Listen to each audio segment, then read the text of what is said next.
we try to predict to see if some action will be or will not be positive to us. But we can do that to some extent, but then there is another part of the information that will only come with experimentation, with action, with facing some troubles in the way. And so that's how we come up with, or that's how we find the next levels or the next steps that we can work to overcome or work to grow farther.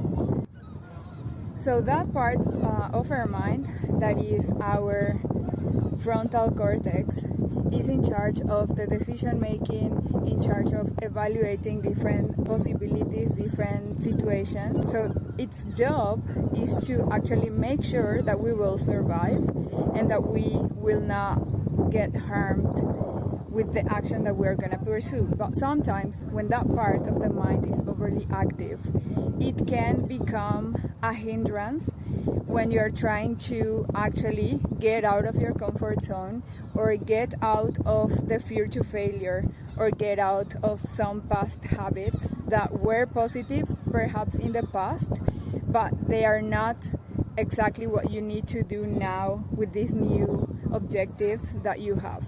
And so what I like to say to myself is, what is the smallest step that you can give? What's the smallest thing you can start so that you beat that zero action state that is frustrating and feel that you actually did something, even if it was small?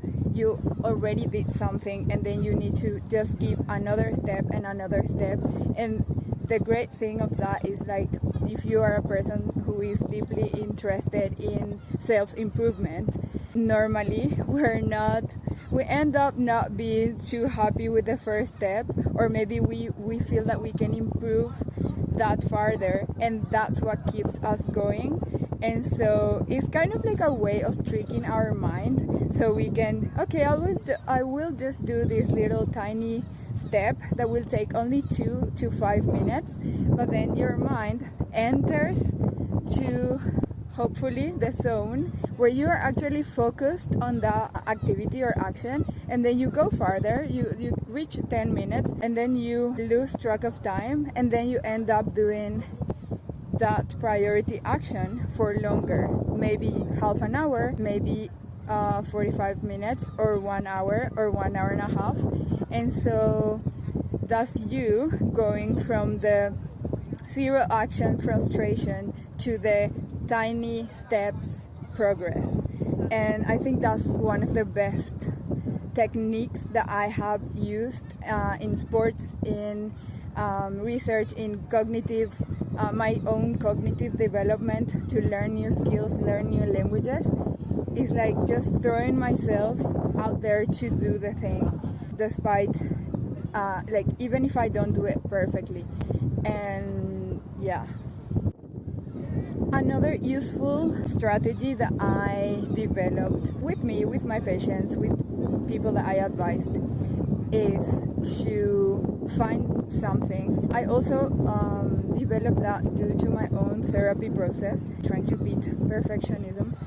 That's when you overload yourself with a lot of things that you should perform excellently, perfectly, and that's just not doable sometimes, because some things need more attention than others.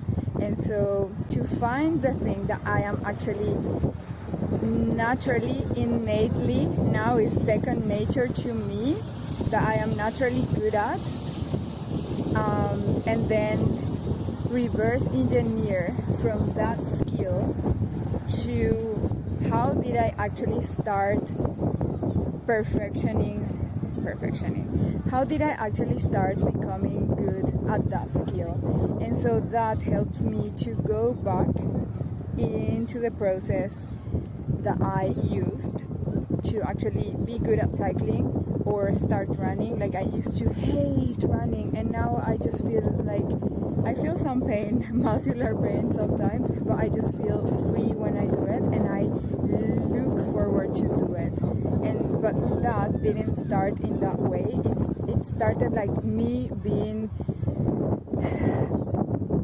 frustrated because I was so terrible at running, and I will feel pain. I wouldn't be having enough respiratory capacity and all those things that I couldn't do, until one day I was like, let me just walk, let me just jog. And then my thirst for improvement went like, what if we do a little bit more and a little bit more, and that's how you perform and improve any skill. And so yeah, that's my little message for this weekend, for this week. And just dare to do the small things, the small baby steps. Is often very difficult, but in the end your mind improves better in that way. Your mind can handle those little scenarios or situations better, and then instead of doing like a huge leap from one step to the other, you do 10 tiny steps, and then you reach the next level in perhaps less time or longer, but at least you reach it.